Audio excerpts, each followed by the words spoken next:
السلام علیکم ناظرین، میں محمد اسلم حسین سیاست کی عالمی خبروں میں آپ سب کا استقبال کرتا ہوں۔ پیش ہے دنیا بھر سے آج کی کچھ اہم خبریں۔ سعودی عرب میں اس سال غلاف کعبہ عید الاضحیٰ کے روز کلید برادروں کے سربراہ کے حوالے کیا جائے گا اور یکم محرم 1444 ہجری کو نیا غلاف چڑھایا جائے گا۔ سرکاری خبر رساں ایجنسی ایس پی اے کے مطابق حرمین شریفین انتظامیہ کے سربراہ اعلیٰ شیخ ڈاکٹر عبدالرحمان السدیس نے کہا ہے کہ ایوان شاہی سے ہدایت جاری کی گئی ہے کہ اس سال غلاف کعبہ 10 ذی الحجہ عید الاضحیٰ کو کلید برادر کعبے کے سربراہ کے حوالے کیا جائے گا اور نیا غلاف یکم محرم کو پرانے کی جگہ چڑھایا جائے گا۔ ڈاکٹر عبدالرحمان السدیس نے کہا کہ سعودی قیادت کی ہمیشہ کوشش رہتی ہے کہ مسجد حرم اور مسجد نبوی کے حوالے سے خدمات کا معیار بلند سے بلند تر ہوتا رہے۔ سعودی قیادت خانہ کعبہ سے خاص عقیدت رکھتی ہے۔ مکہ مکرمہ میں عازمین حج کی نقل و حمل کے لیے 9 دہائیاں قبل قائم کی گئی ٹرانسپورٹ کی جنرل سنڈیکیٹ میں پہلی بار خواتین خدمات پیش کر رہی ہے۔ جنرل کار سنڈیکیٹ ایک انتظامی ادارہ ہے جو الحاق شدہ ٹرانسپورٹ کمپنیوں کے ذریعے حجاج کی نقل و حمل کا انتظام کرتا ہے۔ عرب نیوز کے مطابق ٹرانسپورٹ کی جنرل سنڈیکیٹ میں شعبہ تعلقات عامہ میں خدمات ادا کر رہی سعودی خواتین خدیجہ فیدا نے بتایا کہ گزشتہ کئی دہائیوں سے عازمین کے لیے مختلف امور کی انجام دہی میں بہت سے خواتین حکومت کے کئی اداروں میں مدد کر رہی ہے۔ خدیجہ نے بتایا کہ میں ایک عرصے سے اپنے والد، بھائی اور شوہر کو عازمین کی نقل و حمل کے شعبے سے منسلک دیکھ رہی تھی اور آج میں بھی اس شعبے کا حصہ بن چکی ہوں۔ حرمین شریفین کے امور کی جنرل پریزیڈنسی کے زیر تحت خدمات، فیلڈ افیئرز اور ماحولیاتی تحفظ کی ایجنسی وبائی امراض کو قابو میں رکھنے اور صفائی کے لیے بھرپور اقدامات کر رہی ہے۔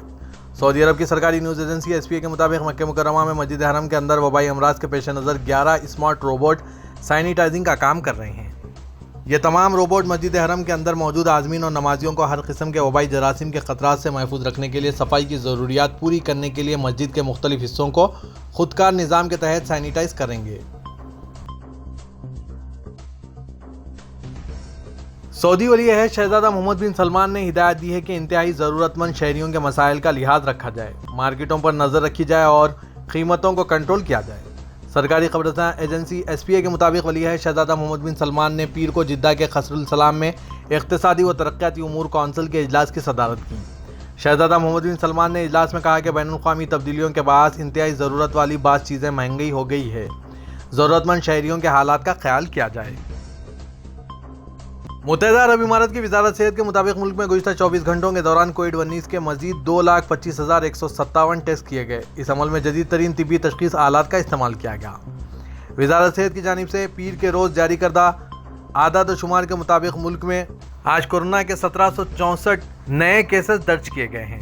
اس کے نتیجے میں ملک میں اس وائرس کے مجموعی متاثرین کی تعداد 9,52,960 ہو گئی ہے۔ متحدہ عرب امارات کے صدر شیخ محمد بن زاید ال نہیان نے 4 جولائی کو امریکہ کے یوم آزادی پر امریکی صدر جو بائیڈن کے نام مبارکباد کا پیغام بھیجا ہے۔ نائب صدر، وزیر اعظم اور دبئی کے حکمران شیخ محمد بن راشد ال مکتوم نے بھی صدر جو بائیڈن کو ایسے ہی مبارکباد کا پیغام بھیجا ہے اور اپنی نیک خواہشات کا اظہار کیا۔ یوکرین کی افواج بمباری سے متاثرہ شہر لیسیچانسک سے پیچھے ہٹ گئی ہے، جس کے بعد روس نے دعویٰ کیا ہے کہ اسے مشرقی لوہانسک کے علاقے پر مکمل کنٹرول حاصل ہو گیا ہے، جو کہ اس کی جنگ کا ایک اہم ہدف ہے۔ دوسری جانب یوکرین کے صدر زیلنسکی نے کھویا ہوا علاقہ دوبارہ حاصل کرنے کے عزم کا اظہار کیا ہے۔ تاہم روس نے کہا کہ قریبی شہر سیورسونسٹک پر قبضے کے ایک ہفتے سے بھی کم عرصے میں لیسیچانسک پر قبضے کا مطلب یہ ہے کہ اس نے لوہانسک کو آزاد کرا لیا ہے۔ امریکی محکمہ خارجہ نے کہا کہ آزاد تفتیش کار الجزیرہ کی صحافی شیرین ابو عقلہ کو مارنے والی گولی کی اصلیت کے بارے میں کسی حتمی نتیجے پر نہیں پہنچ سکتے، لیکن کہا کہ اسرائیلی فوج کی گولی اس کی موت کے لیے ممکنہ طور پر ذمہ دار تھی۔ یونائیٹڈ اسٹیٹس کی حکومت نے پیر کو ایک بیان میں کہا، بیلسٹک ماہرین نے تعین کیا ہے جو گولی لگی تھی وہ پہچاننے کے قابل نہیں بچی ہے، جس کی وجہ سے کوئی واضح نتیجہ نہیں نکل سکا ہے۔ پاکستان میں مسلم لیگ نواز کی نائب صدر مریم نواز نے کہا کہ پنجاب کی ترقی کا دشمن عمران خان ہے، پورے پاکستان سے ان کی سیاست کا خاتمہ ہونے جا رہا ہے۔ 12 کروڑ کے صوبے پر ایک گینگ حکومت کر رہی تھی۔